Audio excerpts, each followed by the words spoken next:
L'un après l'autre, les corbillards s'accumulent à l'entrée de ce cimetière de Bergame, au point de former un embouteillage. Au compte-gouttes et à bonne distance, certains proches viennent se recueillir une dernière fois. Ils ne franchiront pas les grilles. Mais de l'autre côté, l'activité est incessante. Nous travaillons de manière continue. Nous avons demandé de l'aide à des entreprises de pompes funèbres d'autres régions. Ils sont venus d'Emilia, de Trento pour nous aider. Je ne veux pas m'étendre sur des détails macabres, mais je peux vous dire que nous menons une bataille avec toutes nos forces. Il y a des gens héroïques qui travaillent dur.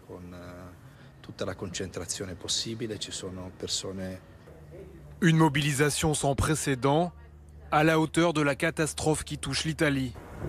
Déjà plus de 40 000 contaminés, plus de 3 000 morts. Et des hôpitaux parfois au bord de la catastrophe. À Bergame, par exemple, plus aucun lit de réanimation n'est disponible. Même les soignants viennent à manquer. Ils appellent à l'aide. Bonjour, je m'appelle Stefano Fagiulo. Je suis le directeur de l'hôpital du Pape Giovanni à Bergame, en Italie.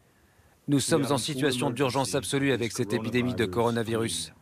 Notre personnel médical, nos infirmières et pharmaciens travaillent 24 heures sur 24.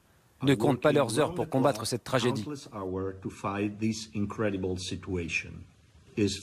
Quiconque peut nous aider est le bienvenu. Nous avons besoin de personnel formé et compétent, ainsi que de dispositifs de respiration artificielle et de moyens de protection. Pour tenir, le pays s'organise et a créé des hôpitaux comme celui-ci, entièrement dédiés au traitement des patients atteints par le coronavirus. Dans le sud de Rome, il y a 2 autres hôpitaux dédiés à 100% au coronavirus. Les 2 structures travaillent en totale coordination et nous allons être la 3e. Tout doit être fait pour arriver à s'en sortir et avoir le moins de pertes possible. Chez nous, nous allons créer 18 nouvelles autres unités de soins intensifs. Nous en aurons 30 en tout.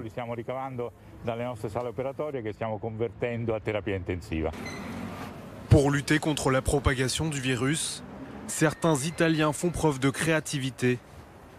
Depuis l'arrivée de cette épidémie, cette entreprise familiale de tapisserie s'est reconvertie. Désormais, ils fabriquent par centaines des masques de protection artisanaux.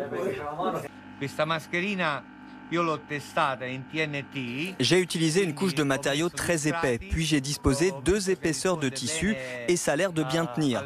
C'est en tout cas mieux que rien. Il y a des gens qui se promènent avec du papier de cuisson sur le visage ou des écharpes, des châles.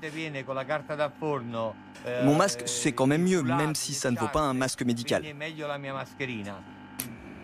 Environ 1500 masques sont cousus ici chaque jour et sont distribués gratuitement. Un geste civique, presque une obligation pour le propriétaire de la boutique. Nous avons commencé à les fabriquer par colère parce que nous avons essayé d'aller en acheter et on nous a demandé 15 € pour un masque. Donc j'ai décidé de les fabriquer et de les donner gratuitement parce que je ne supporte pas les gens qui spéculent sur la situation que traverse le pays. L'Italie s'organise et peut compter sur une aide inattendue. Ce mercredi, 37 docteurs et infirmiers chinois ont atterri à Milan. Dans leur bagage, 20 tonnes d'équipements qu'ils vont distribuer en Lombardie, la région italienne la plus durement touchée. Les Chinois ont déjà vécu cette épidémie. En Chine, le nombre de contaminations diminue, donc nous avons beaucoup à apprendre d'eux. De l'aide et un confinement qui devrait durer plus que prévu. Le chef du gouvernement estime désormais que les Italiens devront rester chez eux au-delà du 3 avril.